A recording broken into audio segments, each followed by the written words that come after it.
Pahayag ni Nonoy Neri.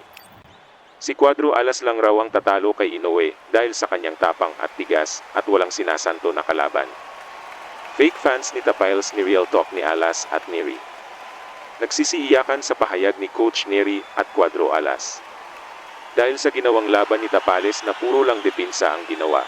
Maalala natin na sinabi ni Silver Swan Wheelchair ng Pinas na nasa 1,000% na raw ang kondisyon ni Tapales. Sabi pa nga ni Fake News Silver Swan, ang nakahanda raw na suntok na bibitawan ni Tapales ay nasa mahigit 1,000 punch. At sinabi pa ng Fake News ng Pinas na nakikita raw niya si Tapales na makunat ang katawan bodega at pa nga, hindi na raw ito matatablan ng suntok ni No. Pero pagdating sa laban depensa lang ang ginawa.